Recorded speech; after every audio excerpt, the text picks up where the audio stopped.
Okay, very good morning, or good afternoon, or good evening to all of our members and colleagues joining us today for this WTUN, or World Technology Universities Network webinar session to mark the International Week of Science and Peace.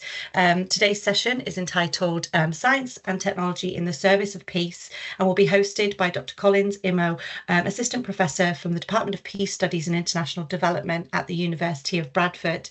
And we're very pleased to announce this webinar on behalf of the WTUN to mark not only World Science Day for Peace and Development, but also the International Week of Science and Peace. We are joined today by speakers from Mindanao State University in the Philippines and also Hindustan University from India, in addition to our speaker and facilitator, Dr. Collins, Imoh. I'll hand you over to our chair and facilitator in just one moment, but I just wanted to outline a little bit about the theme for today. And just for those of you who are less familiar with the World Technology Universities Network, just remind you all of why we're all here as this collective by virtue of our membership of this Alliance of Technology Universities. So the World Technology Universities Network is a global network of technology-focused universities, and our diverse membership is united by a commitment to the inclusive advancement of sustainable scientific and technology teaching and research. Our members each demonstrate a commitment to truly equitable innovation for the benefit of people and place. So the WTUN members each deliver training, research and innovation that has the direct benefit to people and society, driving technical and social innovation and entrepreneurship, developing graduates who will go on to be global citizens and capable of being the leaders of the future.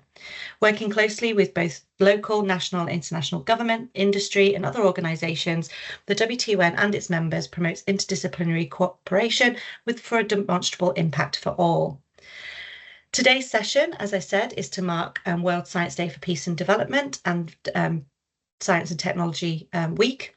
And the celebrated on the 10th of November each year, World Science Day for Peace and Development highlights the significant role in society of science and the need to engage in the wider public in debates on emerging scientific issues. It also underlines the importance and relevance for science in our daily lives. By linking science more closely with society, World Science Day for Peace and Development aims to ensure that citizens are kept informed of developments in science. It also underscores the role scientists play in broadening our understanding of the remarkable, fragile planet we call home and making our societies more sustainable. The day offers an opportunity to mobilise all actors, including those here gathered today, around the topic of science for peace and development, from government officials to the media to school pupils. And as a UNESCO event, the UNESCO strongly encourages all to join in celebrating World Science Day for Peace and Development, which is why we chose this event to mark today. I think it very much ties in with the ethos, the values and the mission of the WTUN, and I'm sure that it also goes to the heart of a lot of the individual missions and values of our member universities. Without further ado, I'm going to hand you over to our host and chair and facilitator for today's event, Dr. Collins, Imoh. He will begin the session, and then we will hand over to our speakers in turn, followed by an opportunity for a panel discussion and Q&A from our audience. I'm going to stop speaking, hand you over to our chair, and thank you very much, Dr. Imoh, for being here. Yeah, thank you, Dennis, for that introduction. Thank you, everybody. Thank you especially to the panelists for accepting to join us in this conversation. What we want to do today is just have a conversation around the theme of science and technology in the service of peace. Dennis has already told us about the World Science Day, with the UNESCO Resolution 31C20 in 2001.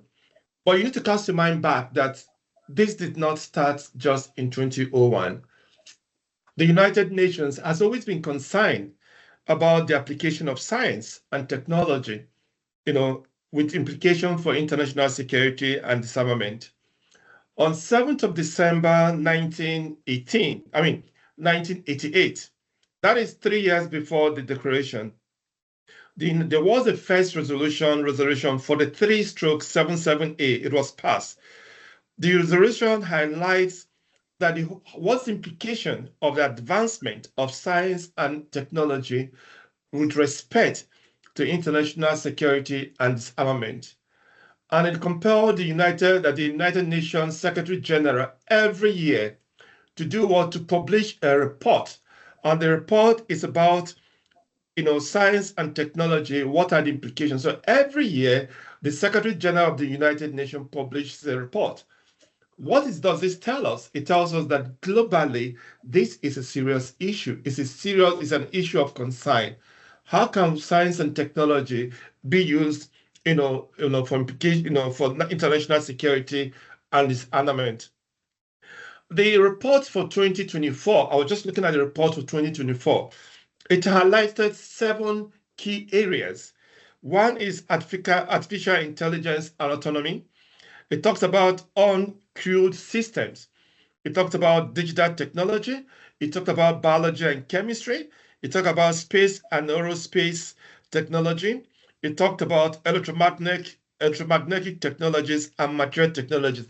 These are 7 areas that the United Nations Secretary General highlighted that these are issues of concern for international security and disarmament. So that's the report for 2024.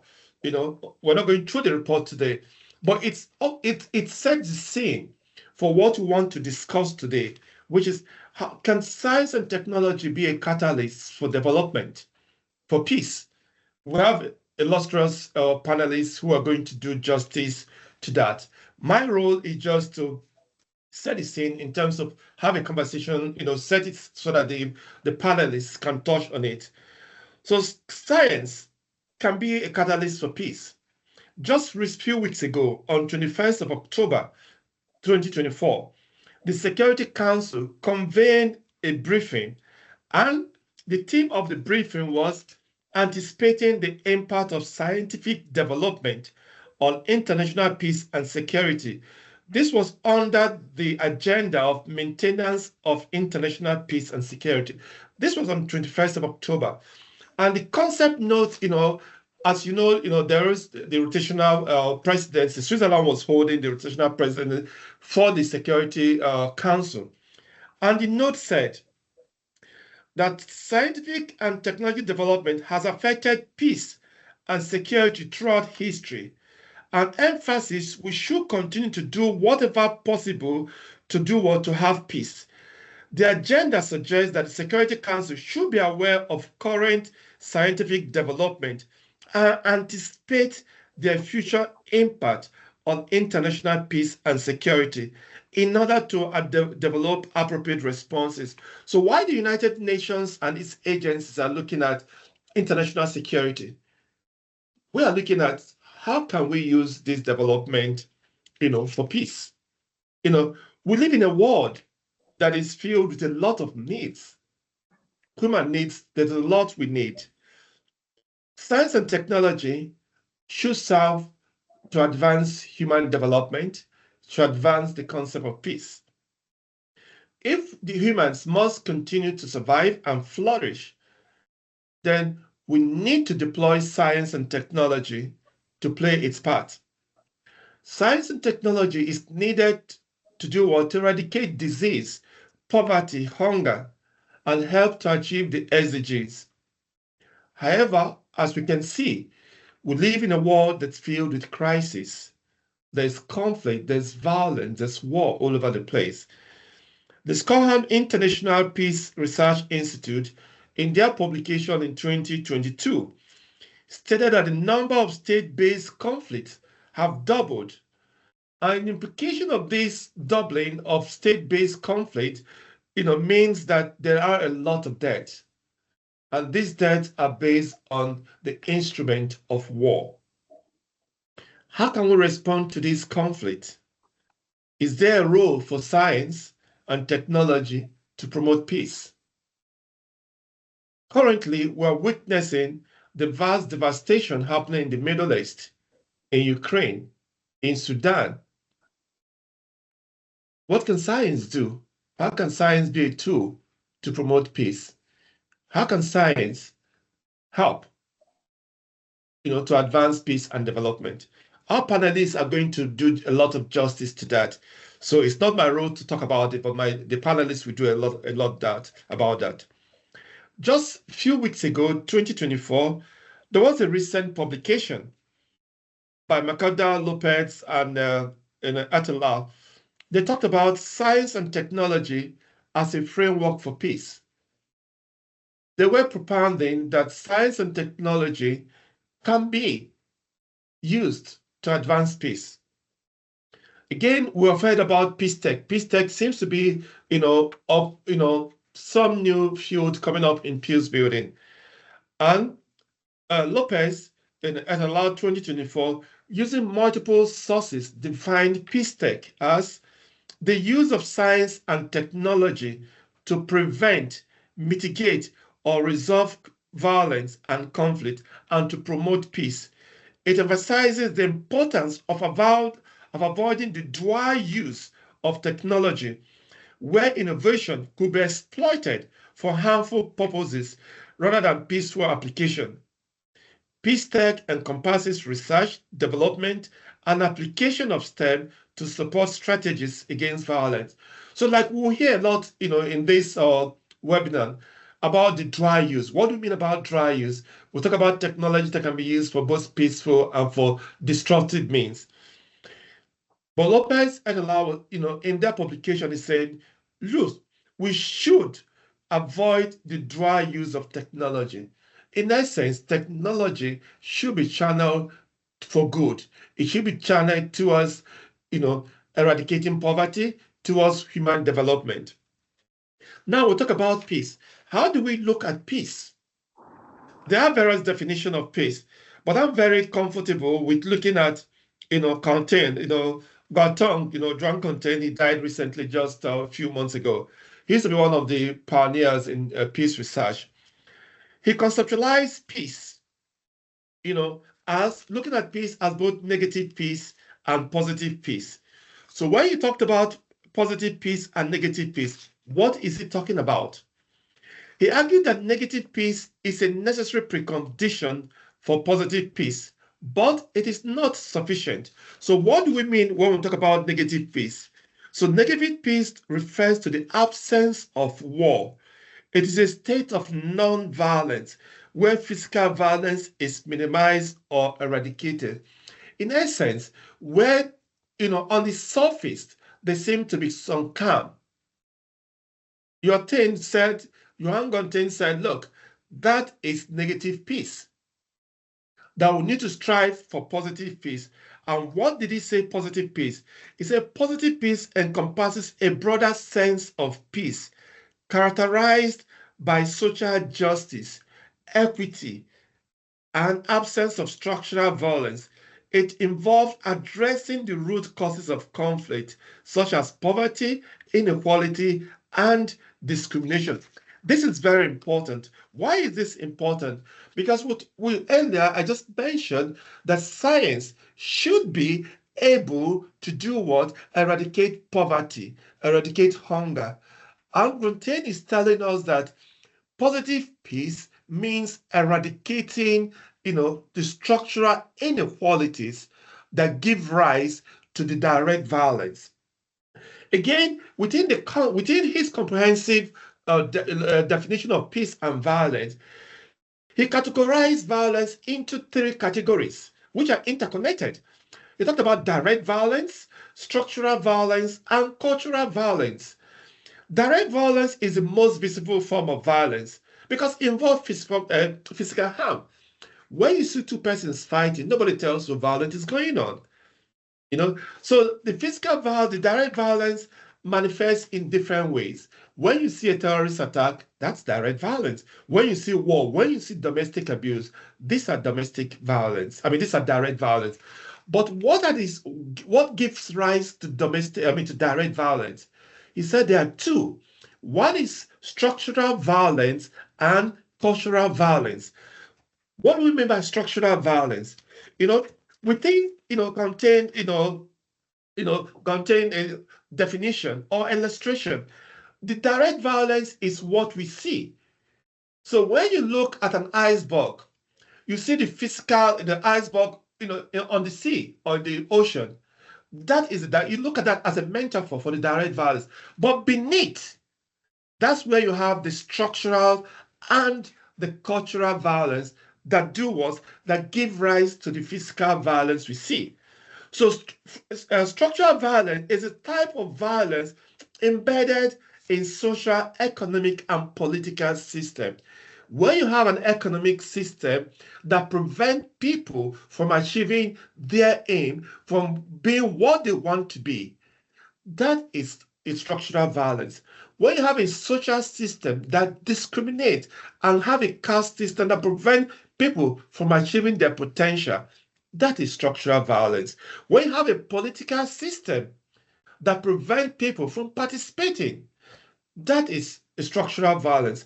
And this structural, violence perpetrates inequality, it perpetrates injustice, and it perpetrates suffering. So we have various examples of structural violence. We can talk about poverty, we can talk about discrimination, we can talk about unequal distribution of resources when certain classes or group of people have more resources than they need and others are suffering. So that is the structural violence. And then you talked about the cultural violence. What is the cultural violence? It's the cultural violence that gives sense to the structural violence that then manifests in what? In the direct violence. So we looked at cultural violence. It refers to attitudes, values, and belief that justify or normalizes violence. It can legitimize direct and structural violence through myths, stereotypes, religious or ideological doctrines. So Ganton emphasized the interconnectedness between these three concepts of direct violence, structural violence, and cultural violence. What is this trying to say? That at times we look at direct violence, but we need to look deeply to understand the cultural and the structural violence that links to it. So how does this link to technology? It links to technology because if technology can solve the problem, then technology need to do what? Address not just only the direct violence, but we need to look at the structural issues that help the direct violence to happen. So while we're going to talk a lot today about dry use, of science being able to, dry use, scientific development used, to perpetrate war, we also need to also look at those cultural and the direct cultural and the structural violence that helps, to perpetrate the direct violence. So again, technology and conflict has a complex relationship where advancement can promote peace, but the advancement in technology can also do what? Contribute to violence. This phenomena is being described as the military-industrial complex. This is, an idea where, which was perpetrated. This was an idea that was coined by President Eastwood in the United States. It was in his farewell speech, January 17, 1961. He described the symbiotic relationship between the military and the defense industry. That was in 1961. You need to understand that he was a five-star general. He fought in wars in America, but after his term, he realized that the military-industrial complex can be a threat to democracy. It can be a threat to the war. He said, "We recognize the imperative need for this development, but we must not fail to comprehend its grave implication. We must stand guard against the acquisition of unwarranted influence. The potential for the disastrous rise of misplaced power exists and will persist." But what is he saying? He's saying that we need to understand the relationship between technology and conflict, but we should not, because of adversary we have in the world, allow science and military technology to go out of hand, that it will be, cause a lot of problem in the world. This was in 1961. So looking at this, the question now beholds on us as scholars, as practitioners, what should we do? So this complex has, the military-industrial complex has significantly shaped technological development. Why has it shaped technological development? Because substantial portion of funding have been directed towards military applications. However, many technologies initially developed for military purposes have subsequently found civilian application, exemplifying the dual-use nature of technology. I did mention about the dual-use technology, but of course, there are other people that that have different ideas, which I'm going to talk a little bit, in my talk. The development of radar, jet engine, and the internet are notable examples of technologies that originated in military contexts, but have since regionalized various sectors.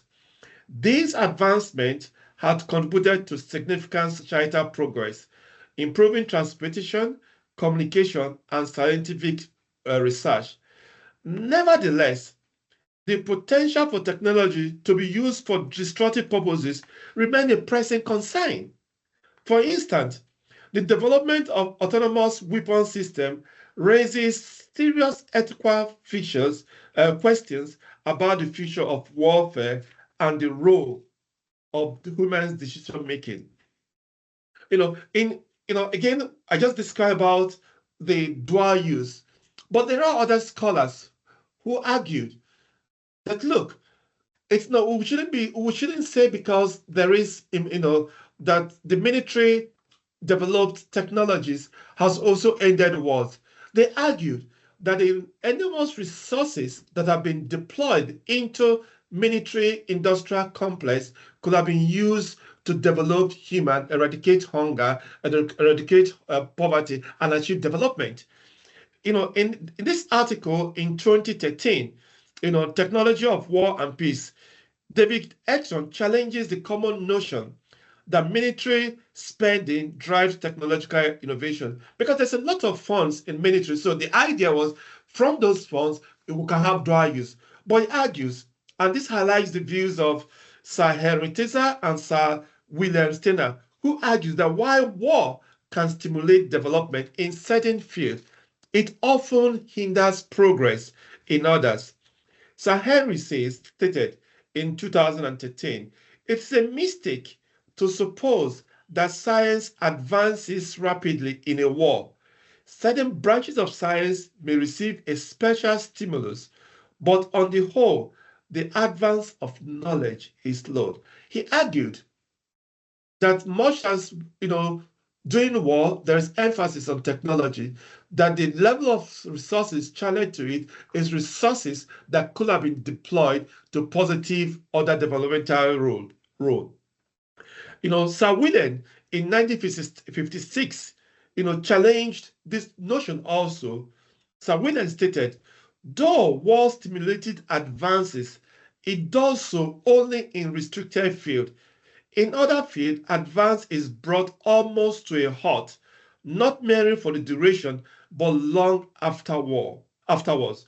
During the war, the thoughts of many brilliant men has been turned away from the creation of things beneficial to the human race and concentrated upon devising new means of destruction or new means of averting an enemy destructive intention.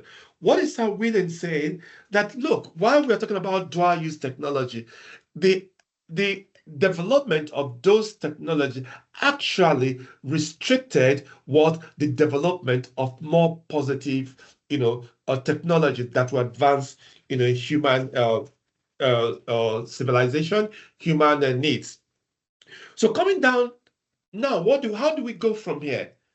There is a need, for us now look at how can we have an ethical perspective to this. The ethical implication of technical development and the responsible use of technology to promote human well-being and global peace are imperative. So we as scholars need to say science need to be for the human well-being and for peace. It should not be for destructive, tendencies. Drones can be used for beneficial purposes, such as search and rescue, but they can also be weaponized, raising serious ethical concern. Do we say because of the good use of drone, the destructive use should be encouraged? Should more research go into the destructive use instead of more research going into how drones can be of positive use?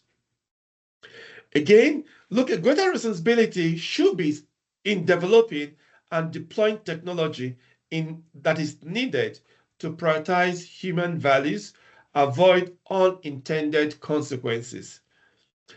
Therefore, I think it's important that this panel is holding at this time, because we need to consider seriously the technological development and prioritize, responsible use of technology, for human. Therefore, we need to understand the complex interplay between technology and conflict, because it is essential for the future where technology should benefit human and not harm us. So thank you very much. So that's my brief, um, talk, just to lay the stage for what we're going to do now. So what we're going to do in the next few minutes is I'm going to invite each of our speakers to talk briefly on a specific topic related to technology and science in the search for peace. We'll start with Dr. Shankar. Dr. Shankar is going to talk about, science has the power to be transformative force for peace in a world plagued by conflict and instability and societal breakdown. So we talk about in an era marked by growing polarization, misinformation, and erosion of truth in institutions, science can serve as a unifying language and a beacon of rationality, objectivity, and shared progress. We need to leverage the universal principles of the scientific method in order to build bridges across divide, foster cross-cultural collaboration, address humanity's most pressing challenges in a spirit of cooperation rather than competition. It is my pleasure and honor to invite Dr. Shankar to make his presentation. Dr. Shankar is the head of Department of Training at Hindustan Institute of Technology and Science. He is a doctorate in American literature. He's a motivational speaker, soft skill trainer, mind healer, and career counselor as well. He's international best-selling author of 8 books. He is an avid researcher and critic.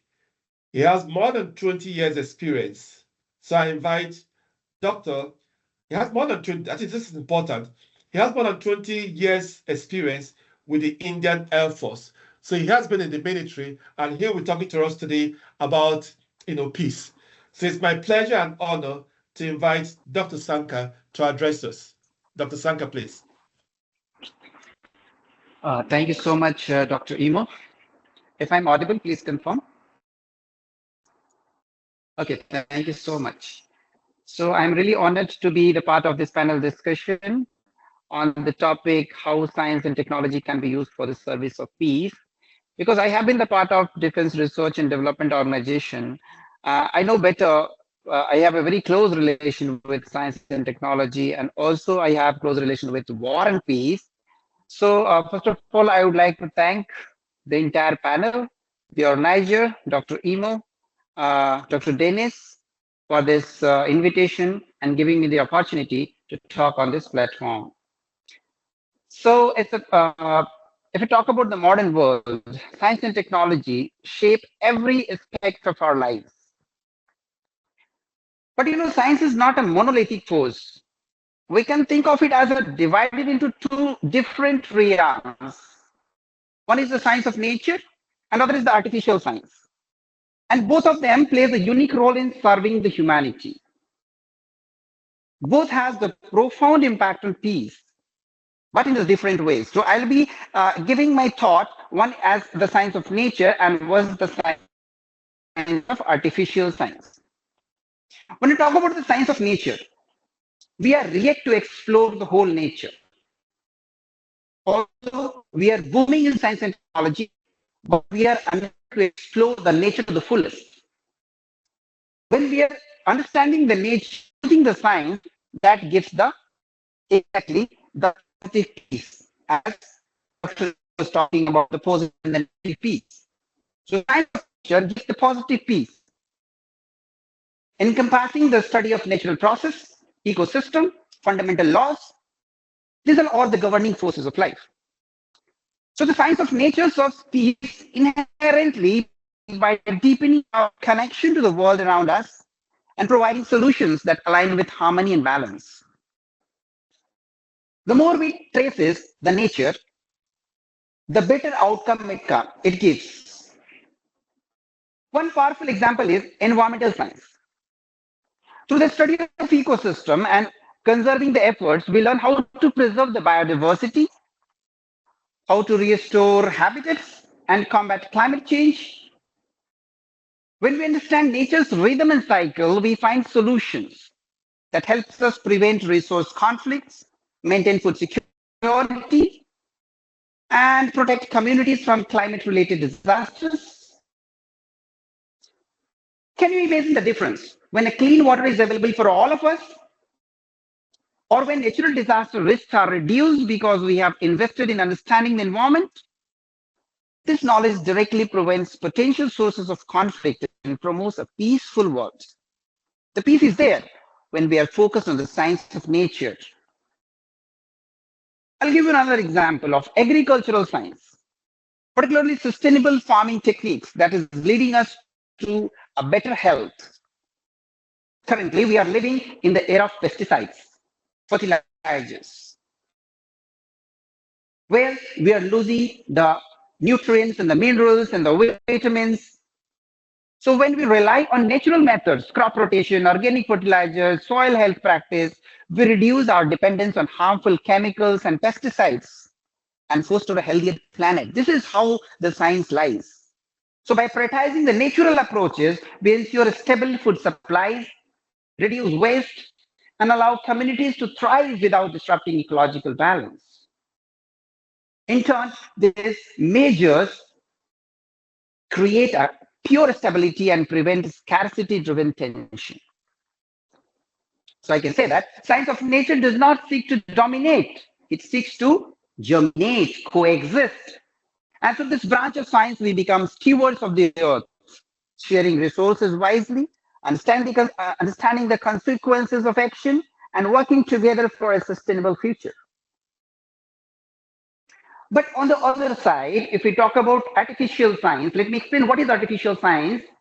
What is my argument about artificial science is the science that we understand from the nature and we manipulate it. We manipulate the rivers, we manipulate the climate, we manipulate flora and fauna and try to create something new out of it. That is what is called as artificial science. So when we talk about artificial science, there is a combination of the nature and the human. The nature is always perfect. It is whole, complete, and perfect. But we humans, when we mingle our own thought process, our own technology into that, it creates problem. So artificial science is having two faces of the coin. It has the positive and the negative. If we talk about natural science, it has only positive impact. So the artificial science is the branch of science we might call the science of human creation, covering innovations in technology, industry, artificial intelligence, and so on. So it's like a double-edged sword. While at one hand it is enhancing the peace, it also brings risk because we are not approaching it with a boundary of wisdom and responsibility. Let's consider this with an example of communication technology. That is a shining example for artificial science. Today, anyone can reach across continent anywhere, building understanding and solidarity between different cultures. So this communication technology is an artificial science. This created out of the nature. What? Do you think it is only have the positive impact? No. Take the example of social media platforms that gives people a voice, connecting communities in powerful ways, driving movement for peace, justice, equality. But simultaneously, it gives a lot of misinformation, hatred, division, racism, and so on. Because 50% is the nature, 50% is the human. The natural part remains peaceful, and the artificial part creates the problem. So the same technology can also foster in misinformation, because we do not understand to prioritize the ethical use of it. Because technology is having always a double-edged sword. And why not we talk about healthcare technology? We say that we are booming in science and technology, but every day we are seeing that the hospitals are increasing, the patients are increasing. We are treating one patient for years together, not able to cure the disease. Where is the science and technology? Medical advancements are happening day by day, from MRI machines to the precision medicines. We say that they have transformed the healthcare to such a great extent, saved millions of lives, prevented widespread sufferings. Yeah, I accept that there are some improvements, there are some lives saved, but what are the side effects of those medical sciences? That also we need to care of. We have to be very, very cautious about equitable excesses, unequal distribution of medical technology, capitalization of medical science, using it as a business, not able to cure the diseases for over a longer period of time. Although we say we are in the era of science, we only know 5 to 6% of the whole human body. Still 94% is hidden and secret for us. And we must not forget about the current booming artificial intelligence. At one place, we say that artificial intelligence is going to widen the horizon of our understanding. But I believe that this is nothing but a plagiarism software, which is collecting the data from the whole globe and creating something out of that. It's not creative. Creativity comes from human mind, the natural intelligence, not the artificial intelligence. It is going to jeopardize our mentality, our mind, our creativity. Because we are not going to draw the boundary line. We are going to misuse it. And it is going to be a power autonomous weapon. It is going to become a mass surveillance. It is going to threaten our privacy, autonomy, and security. So now this is the right time to focus on making ethics, the policies, the boundary lines, up to what extent we are going to use it. This is the right time to call for a balance and responsibility.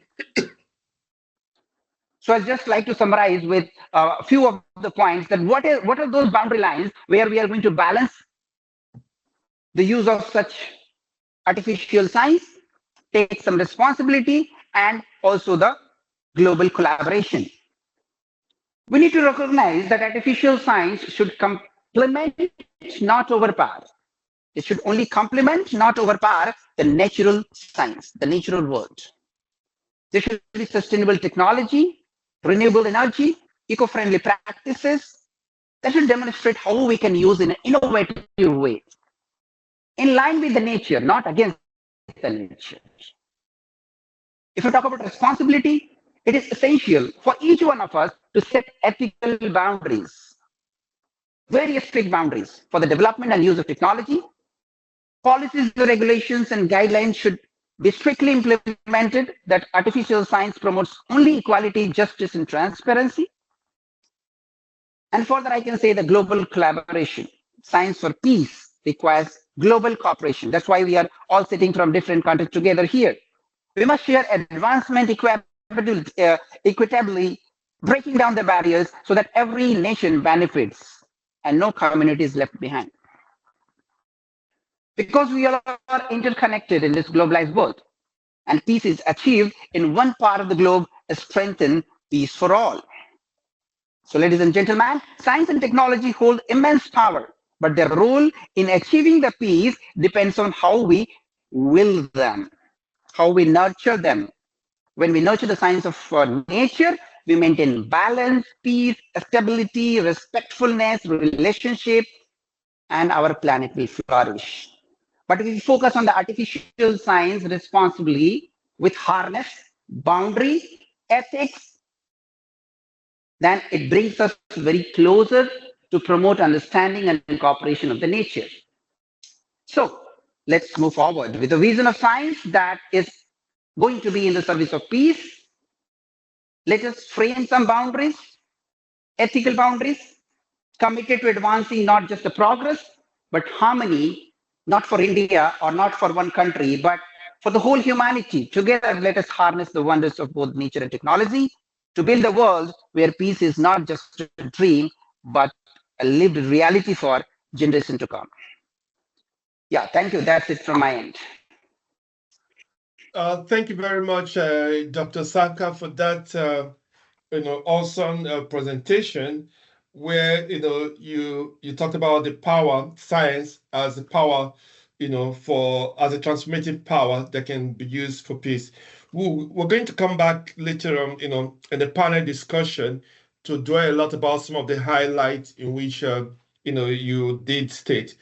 Please, members of the participants, feel free if you have questions. There is the question and answer function in the webinar. Please put in your questions and answer there so we can use that as part of our panel discussion. So please, as the panelists are speaking, if there are questions you want to ask, please put it in the question and answer. We'll read some of those questions. We can also call you to actually ask your question. But we don't want the question to just escape your mind. So please just put the questions, in the question and answer chat. Thank you again, Dr. Shankar, for that awesome presentation.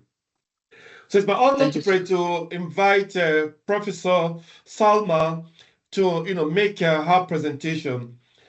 Dr. Salma is the chairperson, Mathematics Department, College of Natural Sciences and Mathematics at Mindanao State University. Her presentation, she's looking at science and peace. What have maths got to do with it? This is quite an interesting presentation. So we're talking about peace and science. What can mathematics do about it? Professor Salma, over to you, please. Okay, good evening. Am I audible? Yes. Okay, thank you. I actually have a presentation. Let me share so that you have something nice to look at while I am talking. I hope it will show. Does it show already? Yes, fantastic. Okay, see it? Okay, so greetings of peace, everyone. I am, as introduced by Mr. Imoh. I am Salma, a mathematics professor and peace facilitator at the Mindanao State University in the Philippines. Today, I will share with you how my favorite subject, which is mathematics, have to do with science, the marriage of science and peace. Yes, so just like in any relationship, partners need to be able to communicate in order to understand each other well. And mathematics is indeed the language of the sciences. We will see how the universality of mathematics makes it a powerful tool for peace building. If I may quote David Gilbert, who said that as a universal language, mathematics knows no races or geographic boundaries. For mathematics, the cultural world is one country. This is because mathematics transcends linguistic and cultural divides. Mathematical concepts can therefore help develop a profound ability to foster peace and unity. This is because mathematical truths remain the same. This makes mathematics a powerful tool for peace. So there are many tools in mathematics that we can use for peace building. There's mathematical modeling or analysis of peace or conflict situations. We can also incorporate mathematical concepts in values education. Here in the Mindanao State University, we do have FPE 101 or Fundamentals of Peace Education. We teach basic peace education in all our courses. Also, we are aware that mathematical researches and studies can reveal dangerous trends which can help us prepare for countermeasures if they are needed. And so generally, mathematics itself can be part of the basis on which we can build a better world. So imagine that you're a doctor diagnosing a complex illness. You need the right tools to understand the symptoms and identify a treatment plan. In similar situation, sustaining peace requires tools to understand and predict the outcomes of various societal factors. One such diagnostic tool is mathematical modeling. Now, mathematical modeling is a method used to represent real-world situations with mathematical concepts to help analyze, interpret, or predict behavior. Of course, the purpose is for us to be able to make better decisions, to understand systems, to reveal how patterns and relationships interact, how different variables can come into play. Of course, prediction is always a good tool. We can forecast future events based on current data. So again, if I may quote someone who is also involved in peace, when people from different parts of the world come together to solve problems using the same language of mathematics, it creates a foundation of mutual respect, mutual understanding, and respect. For instance, the mathematically driven global collaboration during the COVID-19 pandemic is a good example of how a shared language can unite us in the face of a common threat. Let me present a particular mathematical modeling program which uses also data science. This is a project called the Sustaining Peace Project, led by Larry Leibovich, who is a professor of psychology and of physics at Queen's College. He is also a graduate professor at the City University of New York. Now, the project aims to analyze the factors that sustain peace. We can think of the project similar to building a strong house, where peace is the roof that relies on solid pillars such as governance, social equity, and information flow. Without these pillars, the roof will collapse. The project uses mathematical models to test different pillar combinations to find the strongest structure for peace. The purpose of the model is to predict outcomes based on peace-related factors. So imagine that you're navigating a forest with multiple paths. Some will lead to clearings, some will lead to dead ends. So the model rather is like a map that helps us choose the best route, whether we're policymakers, researchers, or community leaders. It gives us visualizations on how different conditions can either lead to peace or lead to conflict.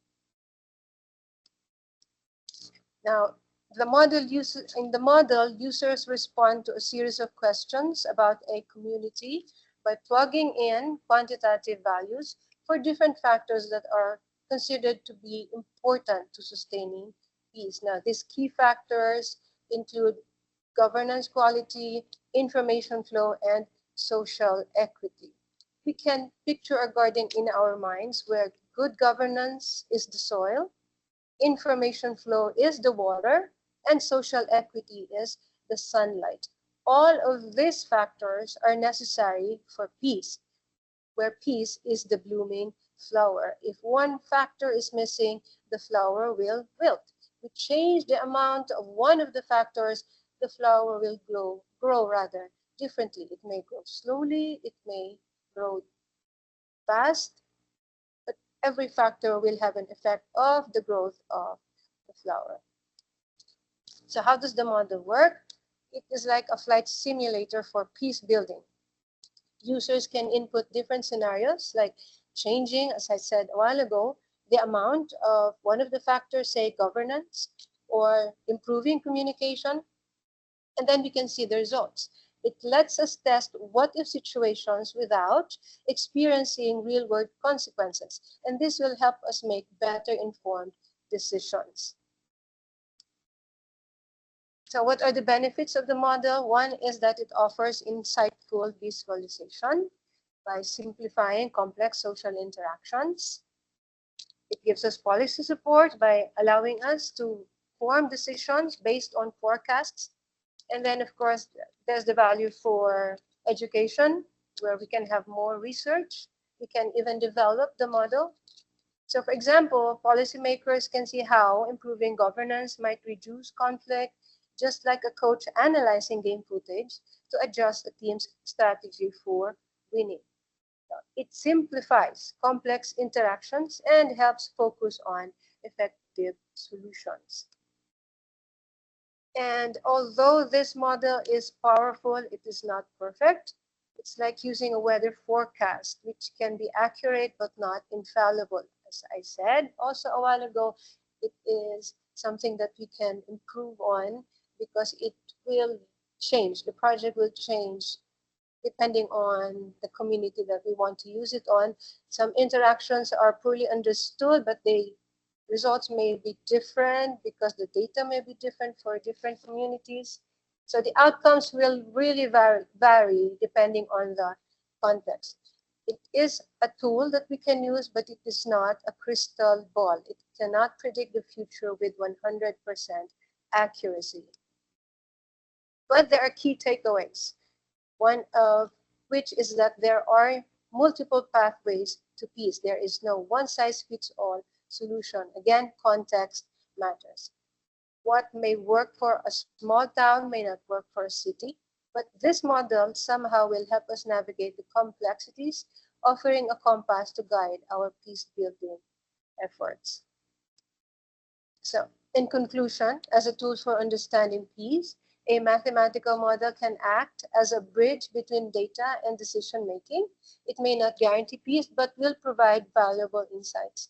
So let us continue refining these tools to make our efforts more effective and sustainable. Like we say in mathematics, it may not teach us to add love or subtract hate, but mathematics will always give us hope that every problem has a solution. I thank you for listening. If you have questions, I am open to them later. Greetings of peace once again, everyone. Salma, for that wonderful presentation, looking at mathematics, as a tool for peace.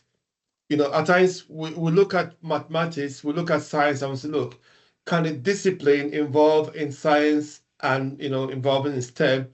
Is there any possibility of applying it, in our work in peace building or, in terms of training the mind? But your presentation today has more like illustrated that there are multiple pathways for peace, and mathematics certainly can play a role. During the panel discussion, we're going to dive deeply into it to explore, some of the, aspects you have presented today. So thank you very much for that. So introduce the speaker. He's Dr. Mathu. He's currently a professor and head of quality and accreditation in Hindustan Institute of Technology and Science. He has over 18 years of experience in teaching and research. He's the Shared Information Security Officer at the Institute. He has a mission of ideas are useless. His mission is that ideas are useless unless used to help others, to stop waiting and start creating an innovative career by thinking differently. So his mission is that we should not just have ideas, that our ideas should be used, for the service of humanity. This is quite an interesting idea, mission which he has. So today he is going to talk to us about how is he applying this mission, within the realm of science, and technology. So it's my pleasure to invite, Professor Mathu to please make his presentation. Dr. Mathu, please. Yes, thank you, Dr. Dinesh and Dr. Professor Imoh for the introductions and providing an opportunity to take part in the panel presentations today. and I place my gratitude and appreciation to WTUN and all the panelists who take part in today's presentations in the view of International Week of Science and Peace. And we are in the era where the technological innovation is shaping nearly every aspect of our lives. And the technology should be used for peace building in the world. The role of artificial intelligence in the technology development is very tremendous. And the need of today's question is how the AI can contribute to the peace building in the world by timely and crucial. As AI continues to evolve, it carries enormous potential to address some of the most pressing challenges facing humanity, includes the conflict, inequality, instability, and human sufferings. So as AI continues evolves every part of the world, and it's very difficult to use or understand the AI for the next round of improvement. So let us explore the AI for service of peace in the vertical of conflict preventions among the countries, among the people, and humanitarian aid, and enhancing diplomacy and safeguarding human rights. These are the four verticals on which this AI can play a major role to enforce or to enrich the peace among the world. Conflict preventions and early warning systems, one of the most critical ways AI can serve peace by helping to prevent the conflict before it escalates into the worst part. Conflict is often the result of complex interwoven factors, political instability, social unrest, economic disparities, environmental stress, and etc. AI can assist in early detections and early warning of such systems that helps identify the signs of tension before they turn into full-scale conflict. So the predictive model can be used using AI, which can help the governments, international organizations, and NGOs to understand the tensions and conflict among the parties and make the necessary changes so that the tension can be eliminated. Besides, the interventions might include the peacekeeping missions, conflict mediations, or community building efforts, all aimed at de-escalating the tensions before they boil over into the violence or a bigger worst part of the peace. Moving forward, the humanitarian assistance and crisis management is very important for nowadays world. Then the artificial intelligence provides a significant role in this case, and yes, and especially the natural disasters or the conflict due to by natural vulnerabilities. And in these situations, AI-driven solution can be a pivotal role in both improving the efficiency and saving the lives of the people. For instance, during the aftermath of natural disasters or conflict, artificial intelligence technologies like drones, satellite imaging can help the people to identify the most affected areas and assess the damages and prioritize the resources which need the help badly. AI also power systems can help the logistics and supply chain management, ensuring that humanitarian aid reaches the most vulnerable populations in the country more efficiently and with great precision of support. AI also instrumental in healthcare, especially in regions with limited access to the medical resources where they need medical or any other supports. Artificial intelligence can also diagnostics help diseases remotely, and robotic systems in the artificial intelligence can help the medical operations of the needies. And during outbreaks like COVID, AI can predict the disease transmission patterns very easily and identify the risk populations and optimize the vaccinations and treatment accordingly. Especially in refuge camps at post-conflict zones, artificial intelligence can streamline the distribution of food, water, and shelter using the algorithms and to prioritize the most vulnerable groups, ensuring the equitable access to the resources as needed. Further, AI can also power the platforms, can assist the displaced individuals by providing with the real-time information and available services and assigns absence and emergency relief efforts as required. And AI is instrumental in healthcare regions with a limited access, and other outbreaks also supported by the artificial intelligence. And third, enhancing the diplomacy and conflict resolutions. AI can also play a pivotal role in enhancing the diplomacy decisions and conflict resolutions among the nations. AI tools can help enhance the diplomacy through data analysis and sentimental analysis and translation services, simulation of peace negotiations.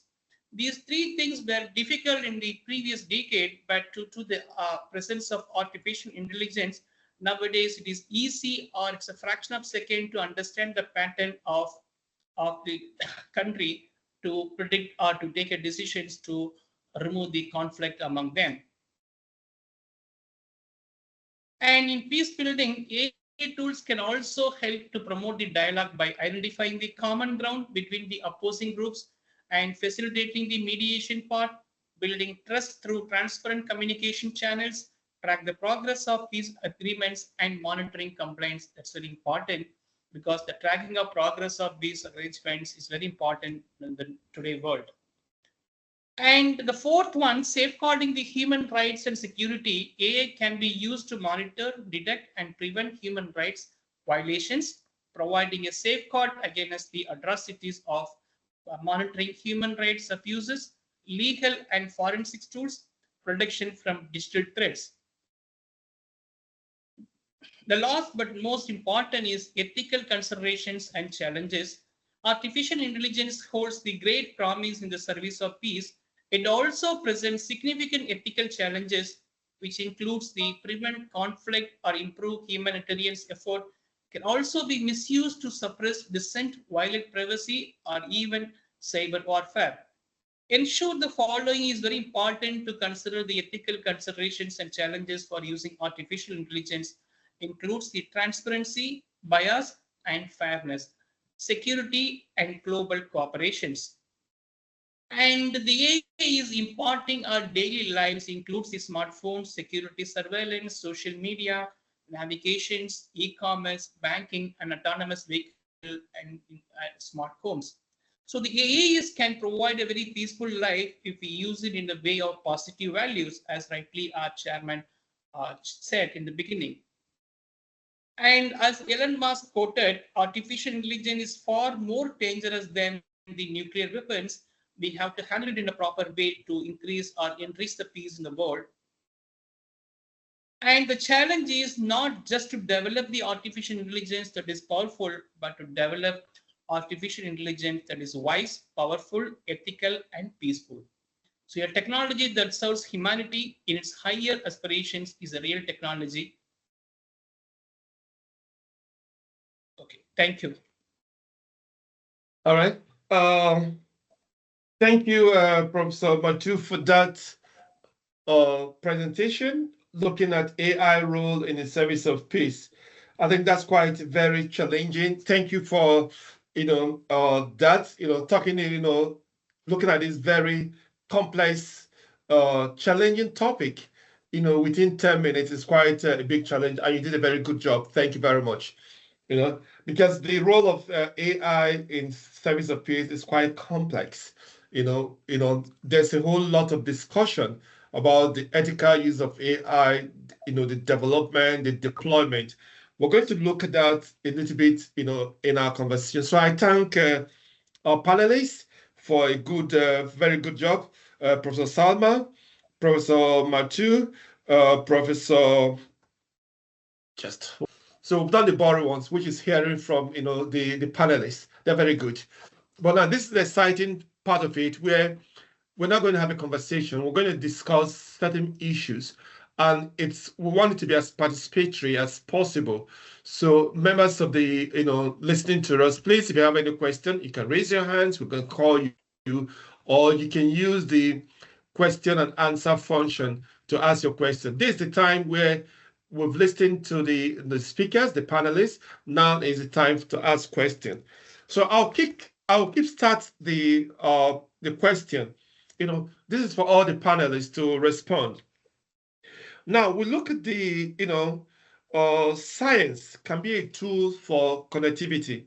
Once upon a time we used to talk about the world being a global village, but I think we have moved beyond that. Science has made the world that we are now neighbors. So it's no longer talking about a global village. With science and connectivity, we're just neighbors, just a handful with your phone, everything. So it's no longer a global village. Science has made us, neighbors.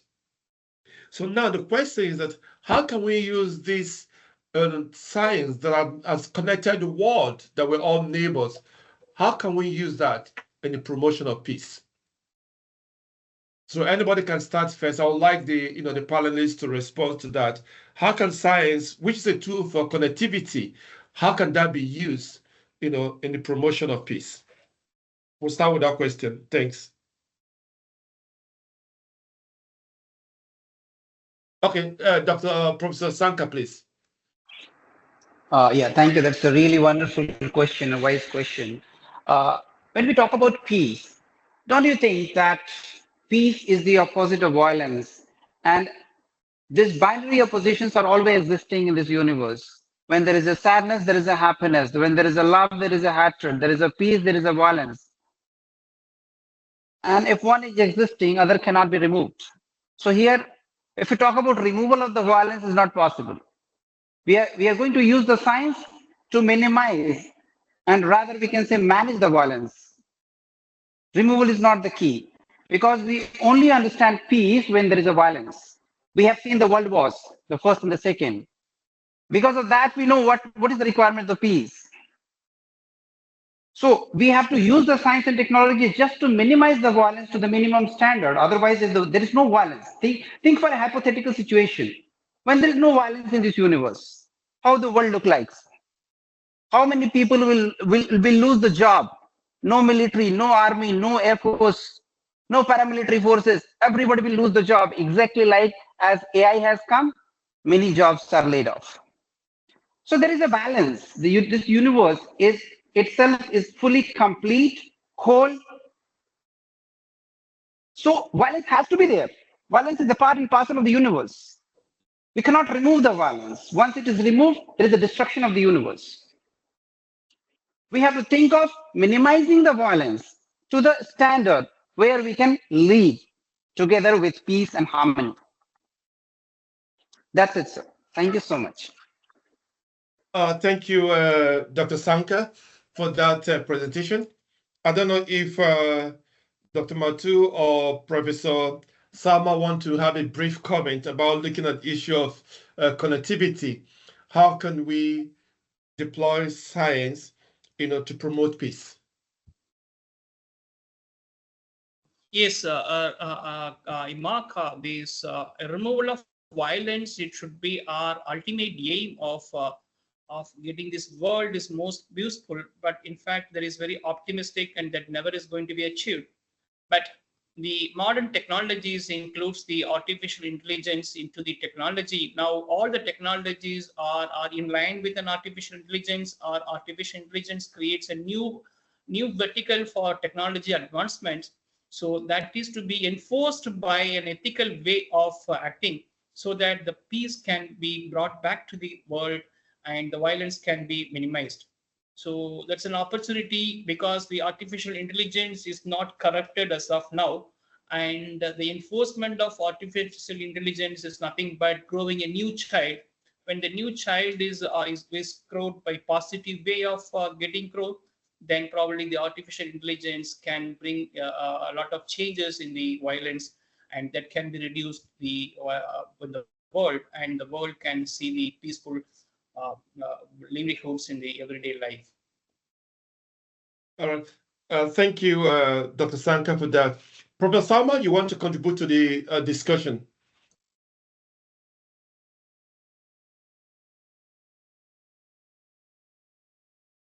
Okay, I would just like to emphasize on my last statement in my presentation that to every problem there is a solution. Although, as Dr. Prem said a while ago, for peace to exist, there must be violence. So there is no problem to solve.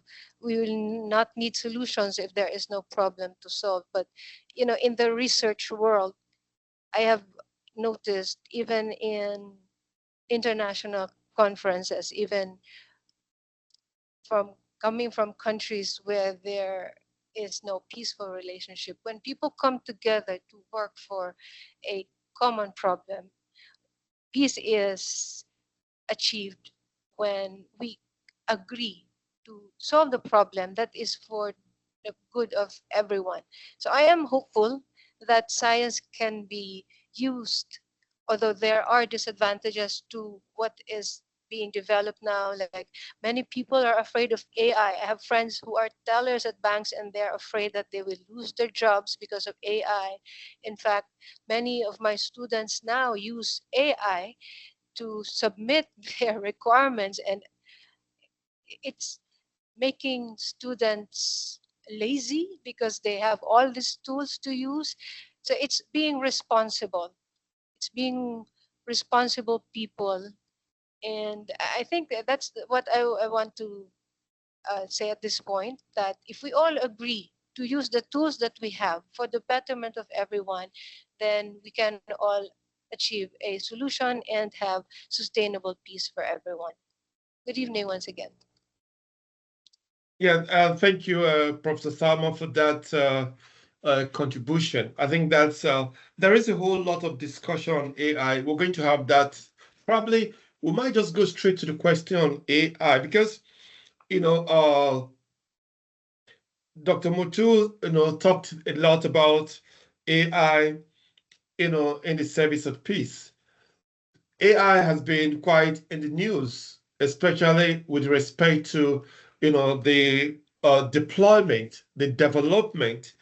There seems to be some kind of fear, not so much like Professor Salma said about losing job, but there is a lot of fear in terms about how AI is being used. There is in fact, there's actually a struggle in terms of, well, I say supremacy, the struggle to how fast we can develop AI. And that raises a big question. The question is this race for dominance in AI development poses a serious threat globally. Then the question I'm throwing to everybody in the panel, we can start with Dr. Matthew, is how can we deploy AI in an ethical way where it promotes peace and development, and we reduce or mitigate the unpleasant consequences which we are seeing presently. And with the way AI is being developed, there is a fear that within the next 2 years the world might not be what it is.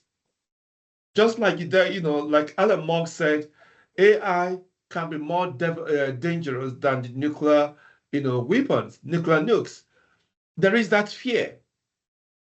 So now the question is, how can we channel the potential of AI to peace? So we can start with you, Dr. Matthew, after which other members of the panelists can also add their own. Yes. Let us all agree that the usage of AI is not optional anymore. It's a mandate. The world is given by the AI, and the AI is to be used by a standard systems, like how the nuclear reactors or the weapons are used by a standard quality practice. The same way, the usage of AI in the very critical areas are to be standardized by the separate systems, and which we can use the AI components on the very critical areas on which the standards have to be enforced. Even the nuclear bombs, nuclear weapons were invented by 100 years ago, we have a very standard practice of creating a nuclear energy by nuclear reactors and etc. etc. There are many consortiums for the same. As we all are afraid the usage of AI will spoil the entire science and technology into a different vertical, and there should be a consortium to be established, and through that the critical area, the usage of artificial intelligence in the critical area, especially the diplomacy and conflict preventions among the countries and human values, are to be analyzed and reviewed and permitted.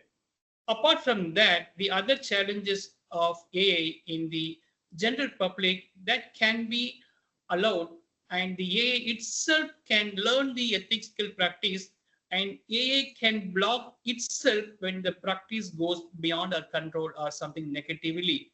So the beauty of artificial intelligence is that the artificial intelligence can learn itself and can kill itself when that is being used for violence or some severe conflict in the country. So the advantage of artificial intelligence, it's like a human intelligence, and the code, the artificial intelligence to be developed and deployed in an ethical practice. So that ethical practice intelligence in the artificial intelligence and protect the AI of being misused by the people. So that's a recent research in the market, that how do we use the artificial intelligence in an ethical way, and when it goes beyond our control, how the artificial intelligence can kill itself of not being served by the people who try to use it for some negative things. Okay. Dr. Shankar? Yeah, thank you. Thank you once again for this opportunity. So if I talk about AI, AI is a fast model to create the data. Now, if you compare this artificial with natural, natural is a slow process. Artificial is a fast process. Can we ask the tree to grow faster? Can we make the child to grow faster? No, it's a slow process. Everything which is natural is a slow process. We all are natural beings. We have come from the nature. Anything which is fast is not sustainable. Fast food, fast departure from the world. So anything which is fast is not sustainable. So we need to draw the boundaries, as I said in my presentation also, because this is going to be remove data, privacy. We are using our phones. We are all the time under surveillance. So what is the mitigation process? How we are going to create the boundary line so that this artificial should not overpower the natural intelligence. This is what is happening right now. So the governments and the agencies should make strict laws and put some ban on the use of AI so that it is not overpowering. As Professor Salma said, that students are using AI and their creativity is passing by day. Think of 5 years past. 5 years, we sit in the time machine and let's go to the future, 10 years ago, 10 years, natural intelligence go. As if I remember, 01, I would quote Albert Einstein, I fear the day that technology will surpass our human interaction, the world will have a generation of idiots. So this is really alarming statement. We are going into that stage. We are in the alpha generation. Think about the beta generation starting from 2026. Are they going to be the idiotic creation? Are they going to be a robotic creation? That raises a lot of questions. So there is a need for intervention of the whole globe to come together and set the ethical boundaries for this AI. That's it from mine, sir. Thank you very much, Dr. Shankar. That's quite a powerful presentation. What I would like us to do, we'll take one more question on AI, which is this last slide, from Dr. Professor Muthu. You said the challenge is not just to develop AI that is powerful, but to develop AI that is wise, powerful, ethical, and peaceful. How can we do that? So I throw this question to the panel, how can we develop an AI that is wise? What do we mean by wise? Are we talking about an AI that has an emotional feeling that can determine what is wise and what is not wise? What do we mean by peaceful? So I want the panelists to just take 1 minute each or two to just, is it possible to develop an AI that is wise, powerful, ethical, and peaceful? Anybody can start, any of the panelists. And then Dr. Matthew, if you can take down the slide, please. Yeah, any of the panelists can address this question. It's a very big challenge. And I think it drives at the heart of the ongoing discussion about the use of AI.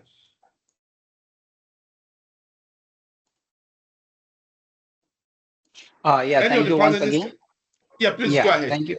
Yeah, thank you once again. So it's a very powerful statement, as you can see in the slides, a wise, powerful, ethical, and peaceful. So as we saw that when AI came, it laid off many jobs. Many IT companies laid off many employees from their department, their institution. So what are the things that we are going to use from AI? Because it's going to be constructive as well as destructive.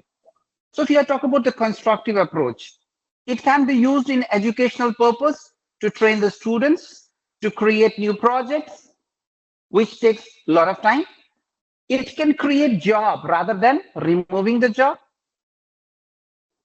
It can create a lot of awareness among the people. There are still people who are living in the rural areas which are not aware about a lot of information. So it can be used for that purpose.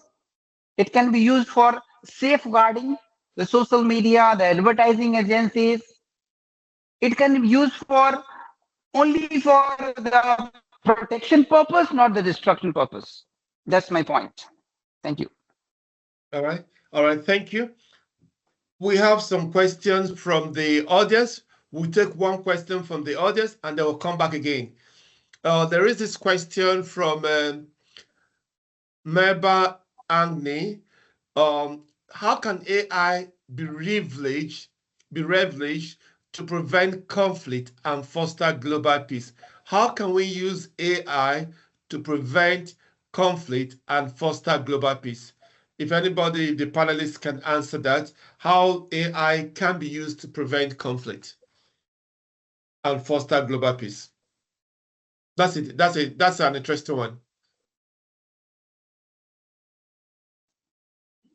AI. Any of the panelists can attempt. Yeah, I'll take it forward. Artificial intelligence, naturally, it is wise and powerful, and which requires a lot of data, especially to remove the conflict among the countries. Like the data speaks there. For example, the new movement of the army regiment from one place to the other place, and identifying the satellite images and make it take a decisions to avoid the decisions of war or some tensions in the border. This can be used to avoid the conflict. Besides, any other conflict among the people in the country, as the AA can be shared in a public domain, they can access the data and ensure that their humanitarian rights and their privacy data into the field. So that's the way we can avoid the conflict using artificial intelligence. And to the answer to the previous questions, that naturally AA is wise and powerful, and this is to be deployed and developed by ethical and peaceful. That can be done by a consortium like the International Consortium for AI. So that can permit such a deployments and development of artificial intelligence in a critical area, which includes the uphold the powerful peace in the country. Yeah, thank you. Dr. Shankar, you want to add to it? Yeah, I am totally in agreement with add one more point as being a professor of language and literature. I believe that most of the conflicts happen because of miscommunication or misunderstanding of communication. So miscommunication often escalates conflict. especially in the international settings where language barriers are existing. So in that case, AI-powered translation tools or AI-based language models can facilitate better understanding between conflict parties by accurately translating the languages, removing the regional dialects and the nuances to create a better cultural expression. That's it. Thank you. That's thank you, Dr. Shankar, Professor Matthew. I think I want to go a little bit maybe a little bit deeper on this question, because we talk about misinformation, which it might be a source of conflict. Is there a way AI, development of AI can help for us to know when an information is not correct? Because this idea where you can clone, I don't know if the right word is clone, where somebody can be speaking, you think is a person, whereas it's not. A lot of misinformation. Is there a way where once you see that you click something, he can tell you whether this is real or not, so that we can be able to, reduce this misinformation that is happening? Is there a possibility? Yes, it's an Dr. answer. Shankar, you're laughing.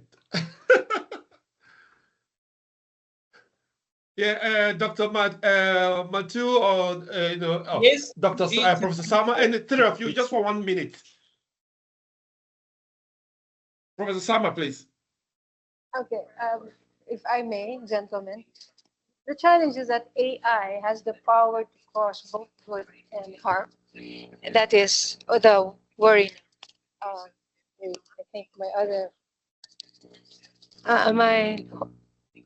Can I be heard? Okay. Yes. So we're talking about ethics. AI should be designed with the intent to benefit society and not to cause harm. I think one solution that can be put in place is for organizations to conduct impact assessments, to evaluate potential benefits and risk of AI applications, regular monitoring and feedback. I mean, AI is not something that we can escape from. It will bring us a lot of help. Like I was clarified a while ago, what makes it better over natural processes, it's that it makes things more efficient and faster. But yes, we cannot do away with the fear. But with assessments, feedbacks, and monitoring, we can maximize the benefits of AI for the better good. Yeah. Thank you, Professor Salma, for that. Yeah, I think we need to see how do we maximize the benefit of AI for public good. Yeah, and I guess probably it's a tough call, but maybe by the next time we have conversation, we should probably get those who designed this AI to tell us what else they can do. Dr. Shankar, you have your hands up. Yeah, I wanted to share why I was laughing. There was a reason. When you say the words truth, I remembered a quotation by Gustav Flaubert, who says that there is no truth, there is only perception. So when we talk about truth, once a few years back, we said there are 9 planets. Now we say, no, that is not true. There are 8 planets. Once upon a time, we say, no, sun revolves around the earth. And then we say, no, that is not truth. Now Earth revolves around the sun. So there is no truth, and this AI can only change the perception. That can only check the perception, not the truth, because there is no truth. What we think today is the truth, tomorrow it is going to be false. That's it. Thank you, Dr. Shankar. That's a very strong philosophical statement, and I agree with you that truth can be relative. But what I was trying to imply in it is that when AI generated content that seems to impersonate somebody speaking, whereas it's not the person. That was what actually I was trying to say, but I use the word truth. So truth actually it's quite relative.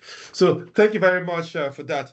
Let me ask Dr. Salma, your question. Professor Salma, looking at science, and looking at the multiple pathway in which science, mathematics can be used to promote peace. So how do you think the teaching of science, can help people to appreciate peace? Professor Salma, if you're with us, please. Well, science, okay, I think I mentioned a while ago that in our university, we have a course called the Fundamentals of Peace Education, and it is taught in all of the colleges. In our college, I teach it. I apply mathematical concepts. The other departments should also apply their other apply the course depending on their discipline. At this point, research. We can do more research and do a lot of extension projects to use science and foster peace. For instance, we do have some collaborations with the provincial government. We go to communities. We have been active in projects that foster peace between communities here in the guise of doing research that would benefit all. So science will play a good role in fostering and sustaining peace because people want to have an impact on their lives for the betterment of their income or in general in their lives as a whole, so they can forget whatever feuds they have between communities. So we see that here in our local communities, that in fostering peace, we can provide them with research outputs and extension projects. That's the role of science that we use in our university. Yeah, thank you very much, Professor Salma. Dr. Matthew, you want to add to it, or you're good? Okay. Well, Okay. there is a question, on the chat, on the question and answer chat, that is quite interesting. I think we have touched on it briefly, but we can also look at it again. The question is it possible to create any type of boundary to resist the misuse of science and technology in a capitalist sociopolitical structure where approximately every industry is running behind to make as much profit as possible using any means? So the question is, how can we create a boundary for the use of science and technology in a capitalist social political structure? Is it possible? How can we do that?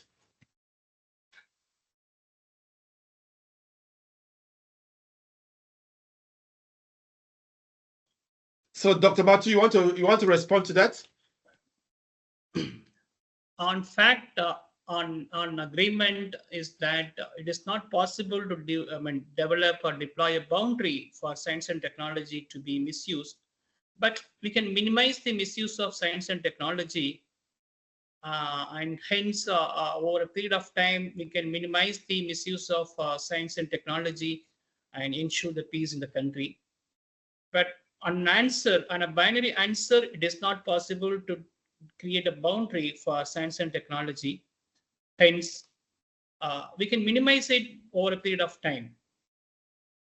That is my submission for the discussion. Okay. So your submission is that we can minimize, but definitely we cannot eliminate. Dr. Shankar? Yeah, thank you once again. Here, I want to add one more point, that we are using science for two purposes. One is to explore the nature, and one is to explore the already available information, manipulating it and customizing it into various formats. So the more manipulation we do, the more customization we do, the more artificiality will happen and the more disaster will happen. So the better we focus the science towards exploration, the research of the nature, the new information, rather than manipulating the existing information. That's okay. Yeah, thanks. I think just my little contribution to that question, which is it possible to create any type of boundary to resist the misuse of science and technology in a capitalist sociopolitical structure, where every industry is running behind?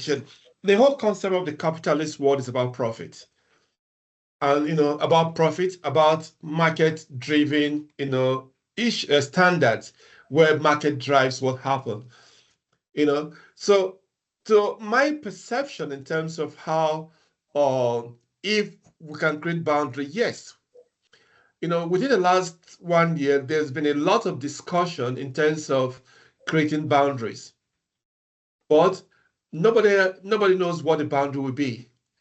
So there's ongoing discussions because again, and if you look at what's happening, I think it was in Google, the issue of the MD stepping down coming up. If you look at most of the high-tech, industries or companies, currently developing AI, there seem to be some kind of a rat race in terms of who develops the best and the fastest.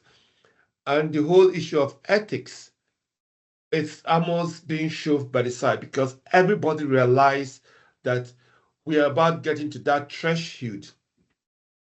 But the big question is, what is the threshold?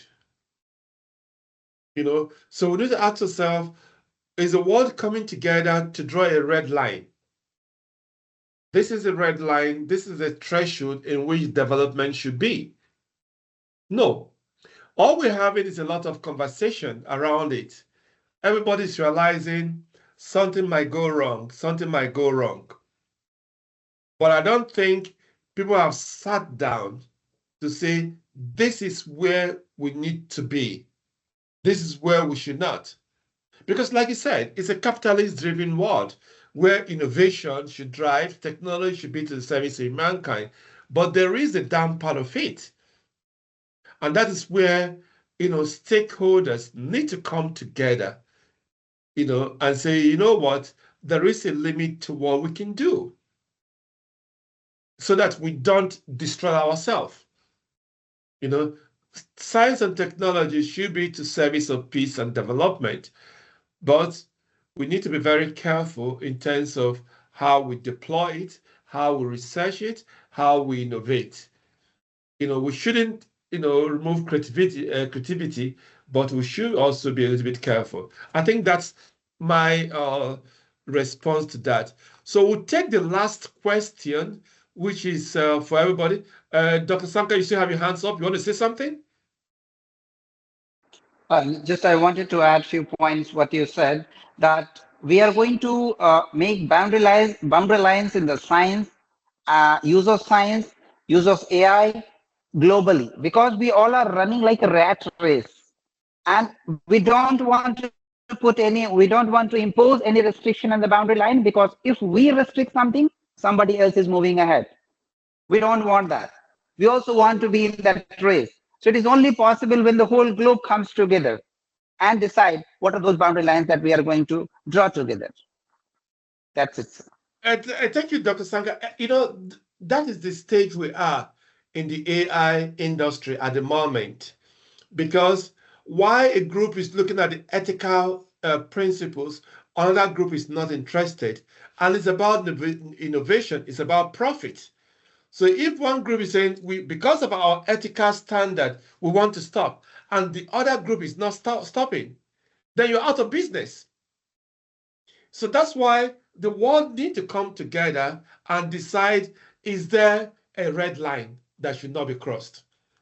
And who should enforce it? I think that's where we need to say, if there is a red line, then we need to find where is that red line and how we're going to, enforce it.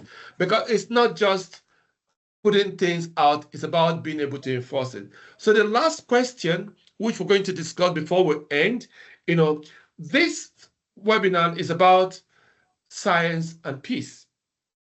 So we'll talk about, science having profoundly shaped our lives.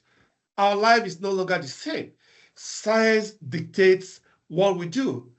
That we're having this conversation today, myself sitting in Bradford, people sitting in India, sitting in Philippines, sitting in the US, and we're all together at this point having conversation, just like neighbors under the tree, or just like neighbors. It is science.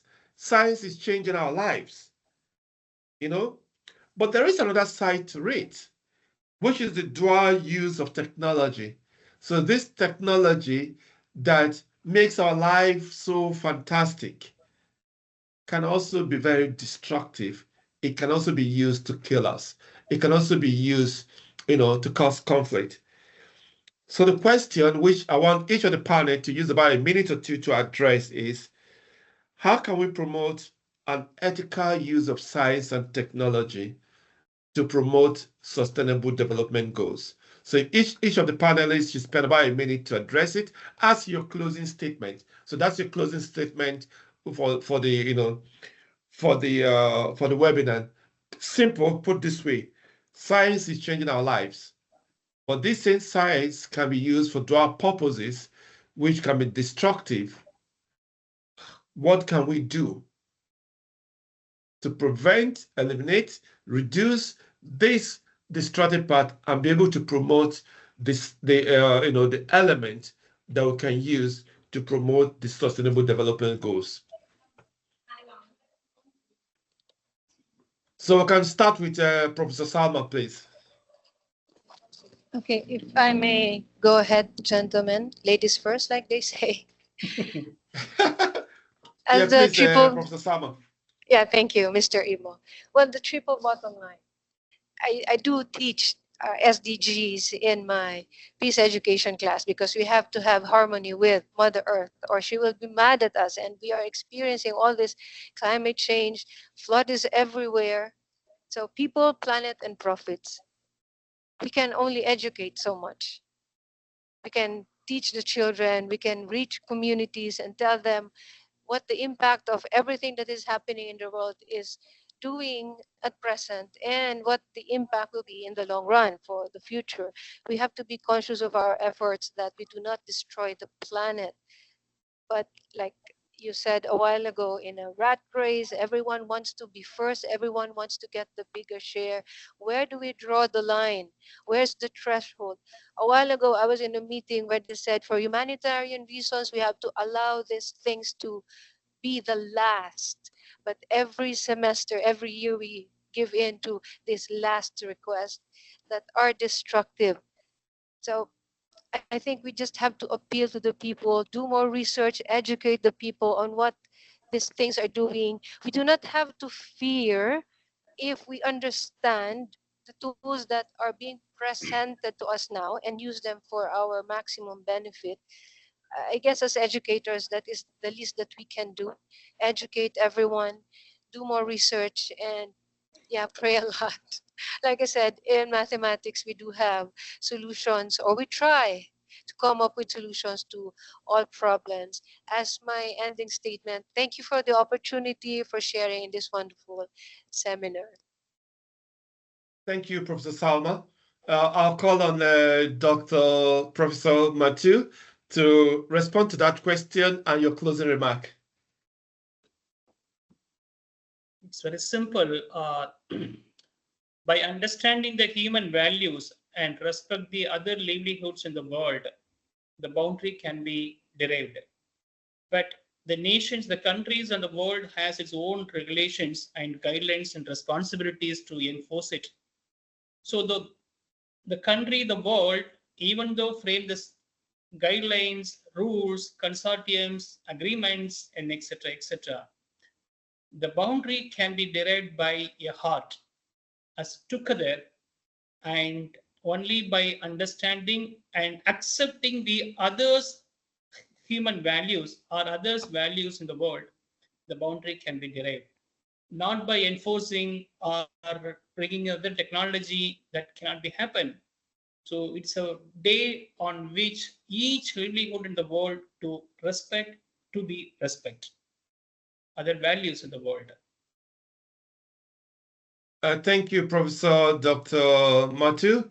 I call on Dr. Shankar to respond to that question and give you a closing remark.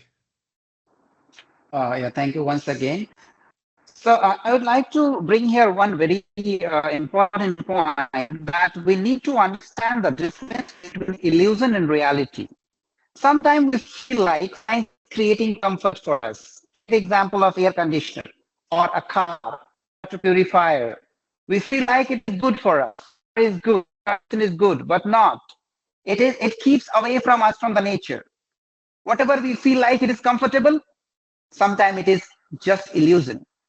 So if we use the science, rather than to manipulate the things, we use the science for protection of nature. Can we protect climate using science? Can we protect rivers using science? Can we protect the extinction of the animals? Can we protect the whole ecosystem through science? If we can do that, we are drawing the boundaries here. That's it, sir. Thank you very much, Dr. Shankar, for that. I think, thank you very much, all the panelists, for wonderful insight on this complex, intriguing conversation. It is, we are in an age of science. We are in an age of, innovation. We are in an age of, will I say, uncertainty. But I think, Professor Salma, captured it very well. We should not fear. I think the key word for me that I would take from this seminar is that we should not fear. That's where education comes in. We're all academics. We need to educate ourselves, educate those within our sphere of influence, and try to educate the world. We have to educate the world on how science can be a tool for peace. We have to educate the world on why we should emphasize more on how science can be used for development, can be used for peace. We have to educate the world about the implication for the unethical use of science. We have to educate the world on why they need to come together to save the world. But the key thing is that we shouldn't do it from the perspective of fear. We should do it from the perspective of knowledge. Because when we know, knowledge is empowering. And that also brings to the whole issue. AI technology help us to know. So in essence, we should use what we have to do what? To better our world. And going back again to end, like I started with Johann Galton, conception of peace and violence. We need to carefully look at those underneath, like in the iceberg, those underneath, those issues, those structures, those cultures that try to promote fear, hatred, that try to promote inequality, those structures, those cultures. We need to ask, or we need to say, how can we use science to reduce those inequalities, those cultural, those structural issues that lead to the direct violence? Because if we solve the cultural and the structural issues, we'll have less of the direct violence. So my closing remark is thanking all of you for being with us, and let us all work together to see how we can promote peace through science by ensuring that those cultural and structural issues are removed. So I call on Dennis to end the session, but from my own side, I thank everybody for coming. Dennis, please. I thank everybody for coming to this session, and it's been quite an awesome session. Thank you very much. Oh, thank you so much, Dr. Imoh, and thank you very much for leading this session and bringing us all together today. Thank you very much to Dr. Shankar, Pandey, Dr. Salma, Dr. Muthu, and Mindanao State University, Hindustan University of Science and Technology, and also, of course, the University of Bradford for hosting this event. I'll just say just a couple of words just to summarise. I've been fascinated throughout this whole conversation, and I think it really does remind and illustrate so many of the themes that came out in the conversation. Really does kind of highlight the need for sort of international collaboration and cooperation, such as university alliances and consortia such as the WTUN, and it's great to have this platform to be able to bring just a few disparate global perspectives together.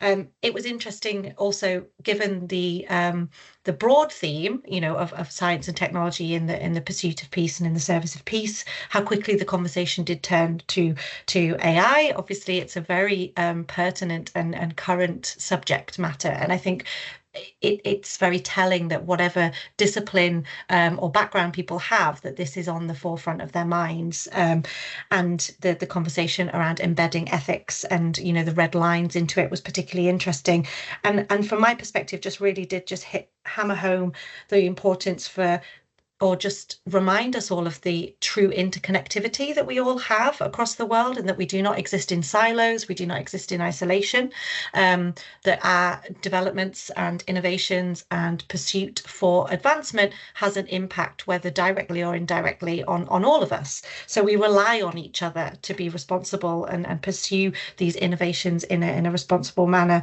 And I think that it really does highlight the need also as educators for the need for interdisciplinary learning and practice, and getting students, the leaders of tomorrow, to think outside their own immediate areas of specialism and collaborate. And I was particularly inspired by, I wasn't aware that Mindanao State had the embedded fundamentals of peace education in all subject areas, and I thought that was really interesting as a model, perhaps. I know that there's been a lot of work around things like ethics and innovation being embedded in out of business schools and into other areas, and the same could be perhaps seen, could we have a model for bringing peace education into all aspects of science and technology teaching as well. And the final thing was just really about a reminder that education transcends boundaries, and it sits above geopolitical rivalries or competition, or and the pursuit for the benefit of mankind, and really does hit to the existing or the founding values of the World Technology Universities Network, which was all of our members have demonstrated a commitment to the values of this network, which and we've agreed through our various boards and meetings since the development in 2017 that the guiding principles would be around sustainability and inclusivity. And again, these threads came through in the conversations today. And the responsibility of our institutions to self-define the role of technology universities, the place that we have, and the power that we have as educators for the future as well. So very inspiring talk for myself. It's I don't have a scientific background myself. I'm actually a humanities graduate. I did history and philosophy at university. So it's nice to have a bit of interdisciplinary discussion going on, because I feel a little bit more at home here than perhaps in the hard sciences. But yes, I just once again want to thank you all. Again, Chair, Dr. Imoh, all of our speakers and all of our attendees. I know some of you, it's getting well into your evenings now, especially over in the Philippines as well. So thank you once again. I hope that you will each keep in touch with one another, and just as a reminder, you are part of this network of technology universities around the world. You represent 3 of the 20 current members, and there will be opportunities for further collaboration through this network, I'm sure. Without further ado, I will close the session, but I just want to offer my sincere thank you, and I hope to be able to work with you all again in the future. Thank you.